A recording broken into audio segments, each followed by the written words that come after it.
welcome to my channel. I am Dr. Pradeep Bhawal dealing with the subject of EU ETS. In part 1, 2 and 3 we discussed about greenhouse gas impact, EU ETS system, concept of cap and trade. We also discussed about the carbon leakage and benchmarking. In this video we shall be discussing about carbon offset and net zero concept. So let's begin. So in this video we shall be discussing the following questions. What is carbon offset and net zero? What are the mechanism of carbon offset? Why this is becoming popular? Scam behind carbon offset and the summary. So we go ahead. What is carbon offset and net zero? Let us try to understand by a simple diagram, very simple diagram. Now we can see that in the left side the industries are emitting carbon dioxide which is going to the atmosphere, and in the right side you can see, for an example, that is a forestation or forest which is capturing the CO2, so it is reducing the CO2 from the atmosphere. Now if the amount of emission and amount of absorption is same, then it is called fully offset and it is called the net zero.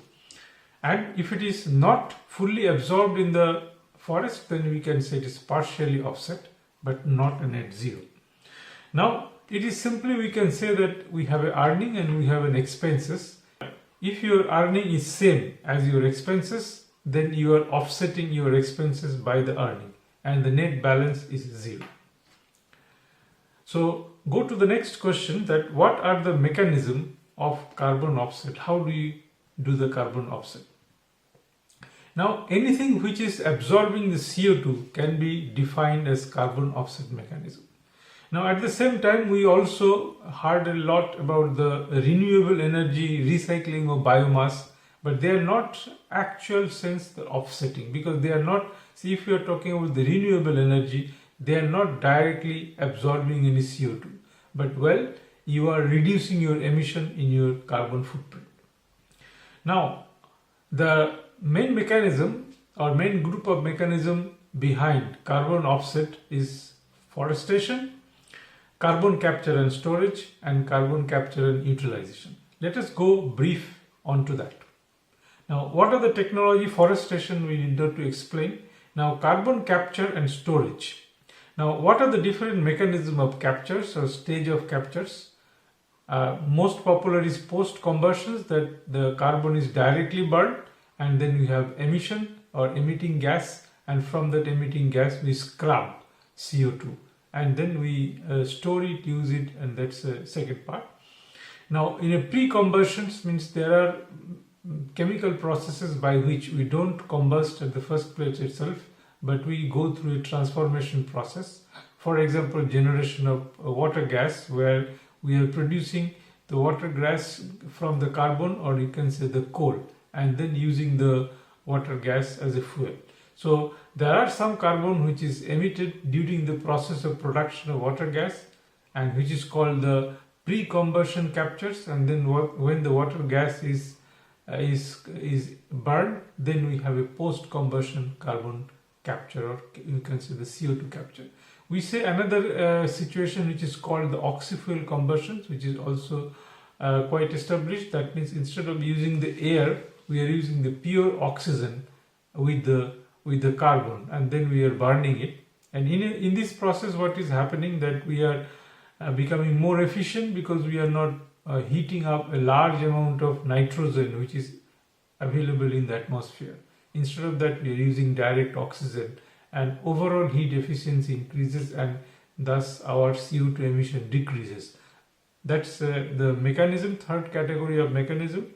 Now for the kind of storage, you might have heard that we are normally storing under the ground in different geological formations, by which there may be some porosity in between the rocks, and then once we push the CO2 and seal the well, the CO2 remains, or close the well, CO2 remains forever below the ground. Now there are several mechanism of carbon capture and utilizations. One of the mechanism is production of different chemicals, methanol and other chemicals, and there are places where we also can use CO2 for improving efficiency, like fertilizer productions and the concrete reinforcement, that while we are producing the concrete, and then if we can able to inject the CO2 is get trapped into this, and then concrete becomes even more stronger. Now we go next is the administration of carbon offset, which is quite important. Why we call the administration? Because the basic thing is that the emitting company and the capture company may not be the same. That means if you are an emitting company, then you need not to break your head that how to capture, how to store, and this job can be entirely done by a different company. So now once there are two companies, and these two companies may not be in the same country, may not be in the same continent itself. So there is a need of administration or coordination between them, so that we can really get the net zero situation. Now let's quickly understand that CO2 emitted in the atmosphere by a pollutant and the CO2 captured from the plant by the plant from the atmosphere, a completely different company. Now how can we offset and keep an account of it, which is quite important now, because we need, the moment we are talking about the accounting, we need some kind of standard for accounting, some kind of measurement units, and then some kind of reinforcement, or you can say audit mechanism. Now for decoupling the emitter and the capturer, an international trading scheme was introduced. These trading certificates are called CER, Certified Emission Reduction Certificate, and then this works like currency which can be traded internationally. This is quite an important phenomena or important mechanism what is used for this purpose. Now if you want to know more detail about the carbon trading, please watch the part 1 of this series, where I have explained about the emission trading, which is same as this exchange of CO2 by CER certificates. Now going to the next part. Now what we are saying here as a mechanism, that if you are emitting CO2 and if you are buying an equivalent amount of CER, then you can say I am net zero. And the equivalent amount of CER will be issued by the company who are absorbing the CO2. And so that if audits are done properly, and if the unit of measurements are proper, the rules are proper, then you can for sure you can say that if I am able to buy a certificate which is equivalent to my emission, then I can declare it as a net zero.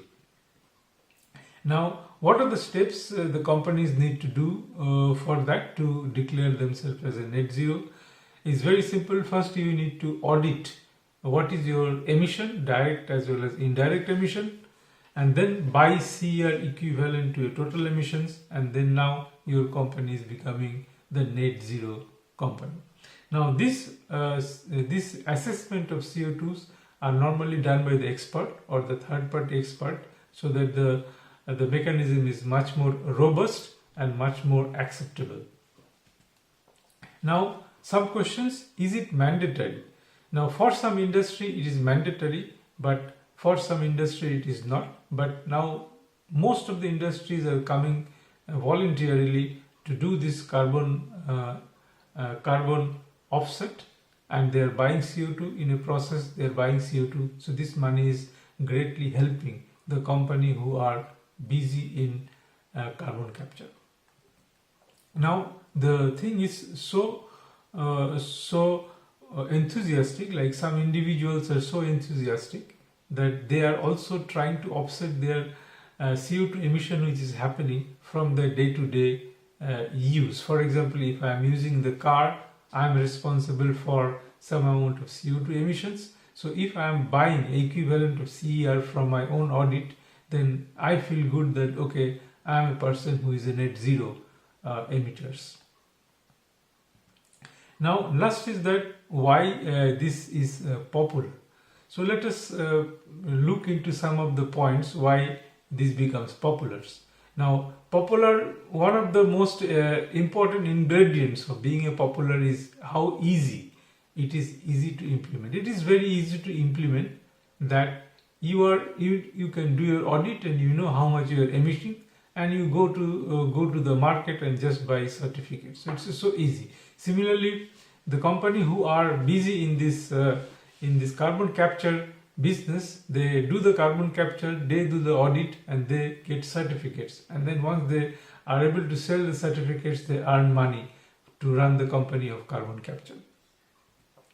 Now, once we are talking about this easiness, that means with easiness it comes with quite a large amount of responsibility in terms of formal accounting of carbon. Now, we need to establish a rule by which level playing rule works, where everybody follows the similar mechanism of audit and reporting, and then trading.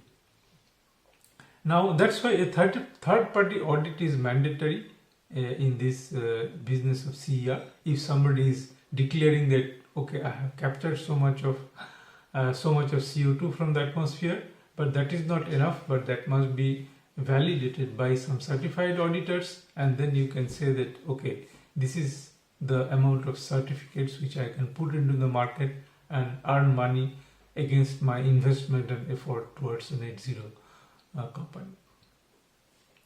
Now, it's important, as I talked last slides also, that if some company is becoming a net zero, it gives a very good image to the market for the company, that people are immediately connecting them, that as they are the responsible businessmen, they are not just not running the process and earning money, but also taking care of the atmosphere. Now, next is interesting, called a scam behind the carbon offset. So you can see it's very difficult to regulate, because the companies may be spread all over the world, and the practice, ethics, level of honesty at different places in the world may not be the same.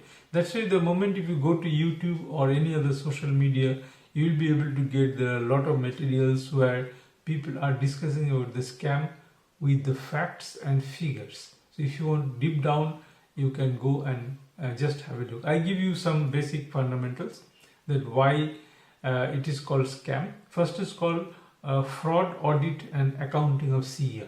Now, for example, if I have a capacity, or I am actually capturing, say, 10 megaton of CO2 in my carbon absorption business, but by a fraud audit I can say that, okay, it's not 10 megaton, but I am absorbing 100 megaton. So I can get a certificate of 100 megaton and sell the certificate in the market. And what is happening? I am earning money, but the company who are buying the certificates, they are also feeling happy. Okay, it's 100 megawatt, but megaton, but actually it is only 10 megaton. So which is a big gap, which is, we can say, it's a clear fraud against fight for the climate change. Now, why it is happening? As I told, it is not easy. It is very difficult to control, because of the things are happening at different part of the world, and different place has a different standard of honesty, different standard of the audits, different standards of the people perceptions. So with all these things, it is really difficult at this point of time to manage such things in a global level, all over the world level. That's why scam takes place at different parts at different point of time, but it is a responsibility, a moral responsibility of the auditors to audit properly and give the right figures. Now, with this slide, we are coming to the end of these presentations. So we explained about the carbon offset and net zero, and also some mechanism and some other related topic to the carbon offset and net zero. So in the coming videos, we will be discussing with another topic called CABM, cross-border adjustment mechanism. So I hope you liked my video. So this is the end of this presentation. So let's make our earth better, and thank you very much and wish you a nice time. Goodbye.